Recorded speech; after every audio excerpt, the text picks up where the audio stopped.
Hey, welcome back. Still yet another episode. So many great memories in radio.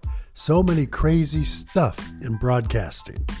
It's hard to put it all in sequence, and it's hard to remember all of it because so many wacky things happen. Dan Mason, who listened to a couple of the podcasts, Dan Mason, yes, the name sounds familiar, former president of CBS Radio.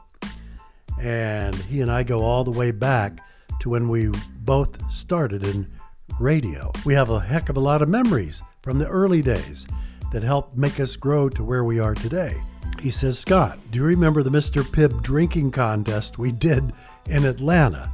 Well, at the time I worked at 92.9 and it was called Z93 because we all felt that FM was so new, no one in hell would remember, oh, you work at 92.9. So we changed it to Z93 and it kind of helped build the brand. It really built the brand, actually. So here we are in Atlanta, and Coca-Cola says we are willing to buy a bunch of advertising with Coca-Cola on your radio station, and we also want a big buy on Mr. Pibb. So what are you going to do for us?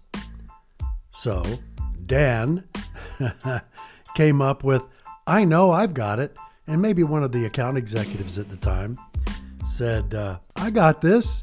Let's have a Mr. Pibb drinking contest. Okay.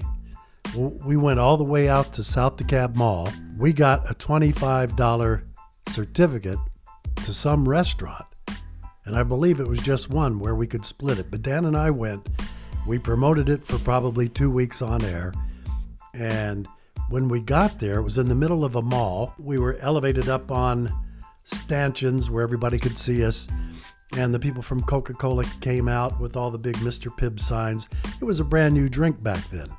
Well, to me, it tasted like prune juice, carbonated prune juice. I mean, it tastes like Dr. Pepper, but it was called Mr. Pibb. Get it?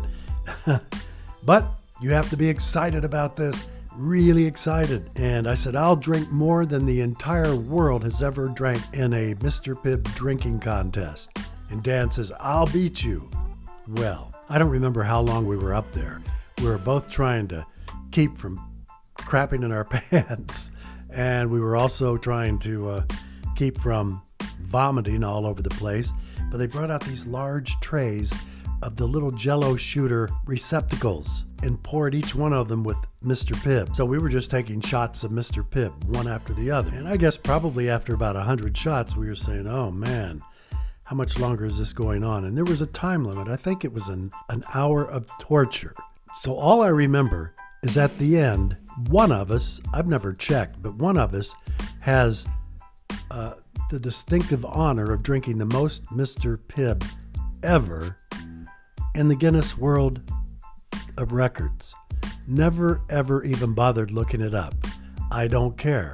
I will guarantee you one thing. I have never had another Mr. Pibb, nor did I plan on it. I have been constipated a couple of times since that 40 years ago, but I'll take the prune juice without the carbonation.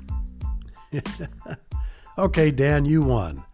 I don't know. I think I won. Oh, Dan, I think Dan won. See, we don't know, and really, quite frankly, we don't care. It's just one of those memories. I don't know, Dan said he had diarrhea for quite a while. It's good that he got over it because I still have diarrhea.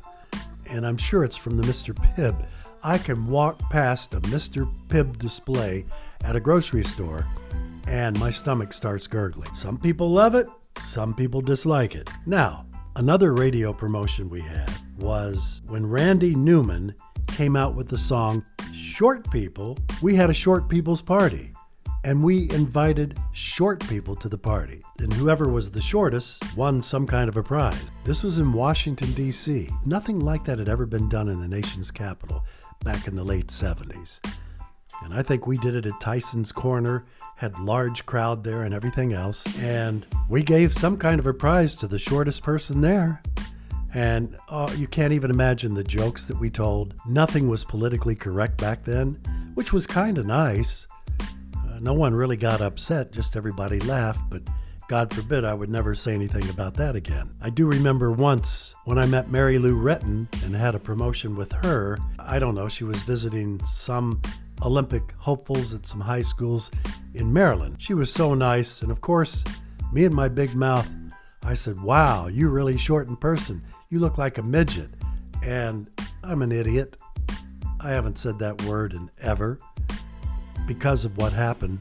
She yelled at me. She said, "I'm mortified. Shame on you. I'm short, and that's all there is to it. And we're leaving now. So have a great rest of the evening." It was horrible. If I ever see her again, I will apologize for being such an ass. But at the time, I thought it was hilarious, and I didn't understand why she was getting all worked up about it. So those are just some of the other promotions we did, and there's a whole bunch more, but I won't bore you with any more right now. But hey, thanks for coming by.